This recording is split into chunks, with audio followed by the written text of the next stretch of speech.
Hi, welcome back. In the last video I constructed the engines for the HK models Lancaster. In this video I'm going to work on putting the wings together.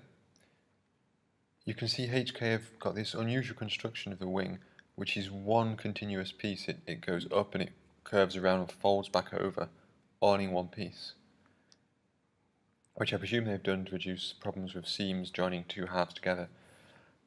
But I do have a feeling it's going to cause some problems. It's caused me a couple of problems already actually.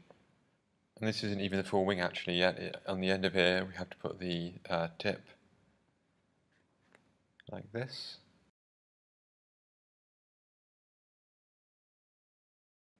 So before I do anything else, I'm actually going to attach the engines to the wing. And the reason I'm doing that now is so that I can still get access in this gap at the bottom if I need to move anything around to fit the engine properly. I don't think engine 1 is going to be a problem, the outboard engine. Engine 2, from dry fitting, I can tell it's going to be a little bit of a struggle to get it in there. I think, to be honest, I made it slightly harder myself, where I drilled out the struts at the side of the wheel bay. I think now that's not quite enough smooth enough surface and it's catching slightly as I try to dry fit it.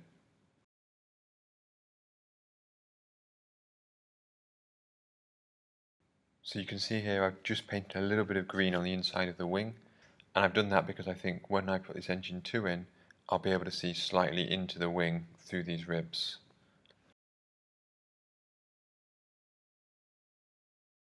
Now, getting this in here is not going to be easy.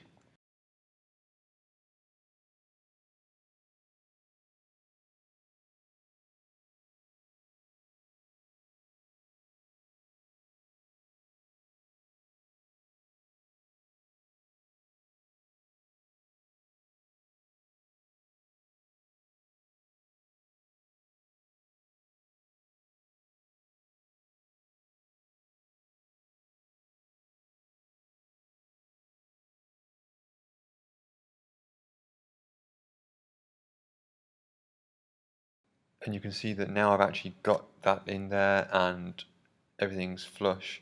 It's still not a great fit. The area where the engine joins the wing, there's a little step up, but I think this is the best I can do at the moment. I'm going to have to sand that down later on or something.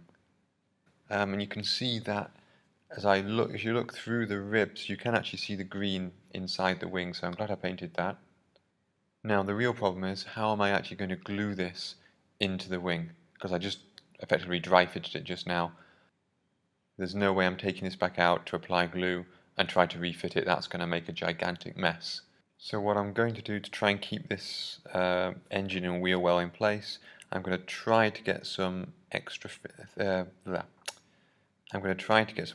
extra thin in this gap and just try and close it up as much as I possibly can. But it's clearly going to need filling as well. You can also see there's a gap back here. It's a good example of something that needs fixing. I need to push that wing up there, which the flap component at the back will hopefully do. But you can see if I put the flap components in here, that just goes under the wing. You can see the gap closes, but there's still actually a gap at the side of the engine there, so that's going to need filling as well. There's about 1,000 places on this kit that need filling. I'm going to do them all towards the end if I can, rather than doing them, well, every 30 seconds at the moment. And of course, these flaps here are absolutely covered in ejector pin marks. I really don't understand the necessity of these being on the side of the kit that's visible. Other manufacturers don't do it. It seems that in a HK kit, if there's a choice between putting the ejector pin marks on the outside or the inside, they choose to put them on the outside, and it is driving me mad.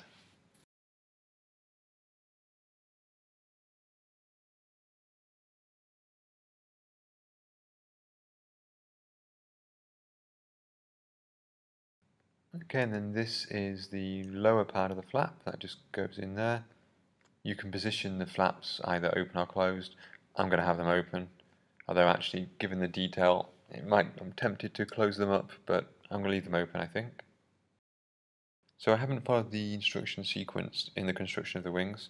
By now it would have had me put this wingtip on, But there's a major problem with the wingtip at the moment, which I'm hoping will be resolved later, which is that if you look at the side view of this, you can see that it's hard to make this wing expand enough to actually fill out and touch the joint inside the tip. So what happens here is this piece, which will form the upper surface of the flap, has these spars on it,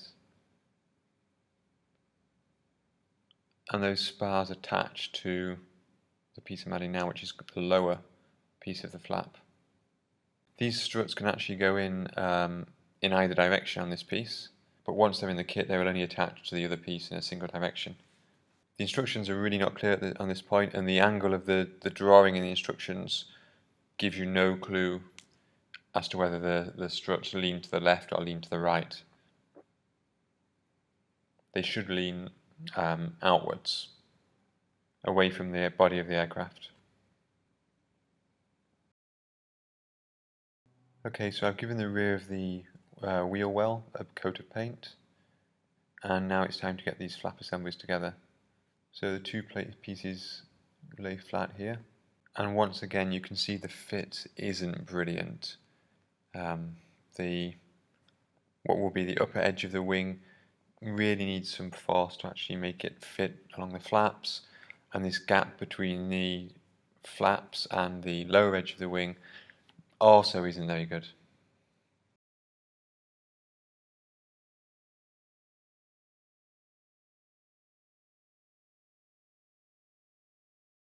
Once those pieces are in, they're actually guided by a sort of a witness line behind them.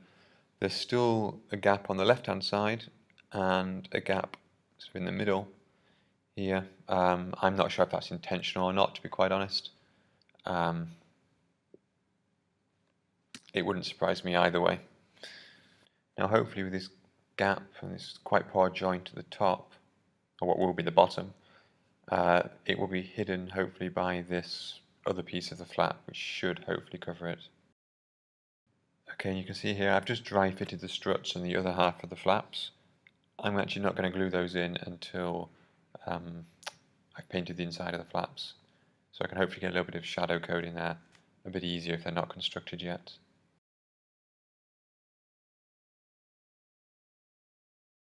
Okay, and then you can see the final part of the wing, which should give it that final bit of support, is this long piece of plastic which goes on the trailing edge.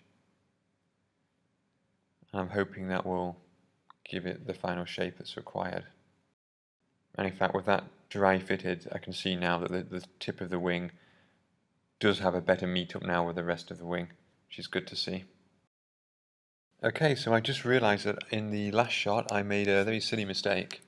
I had this long thin strut piece here, one side with a very smooth surface, one side with a very rough surface full of ejector pins, and I thought, obviously the side with the ejector pins will go on the inside of the model where it can't be seen. That was my mistake. Once again, HK have moulded this piece so that it actually goes the other way around, and the ejector pins on the outside while that nice smooth moulding goes on the inside. Brilliant.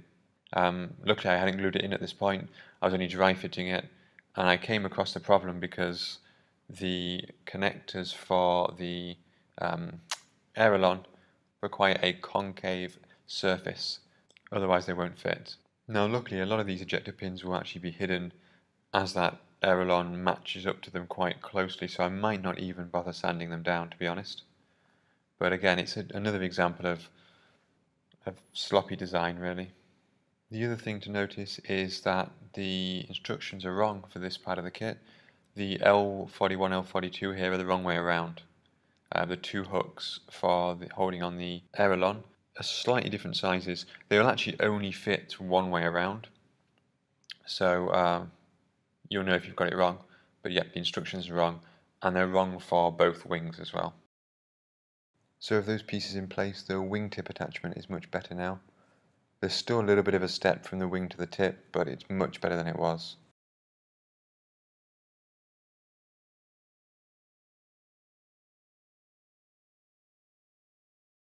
So this is the port wing. and you can see it's a good 45 centimeters. I've attached both the engines. On the port side they're going to be closed.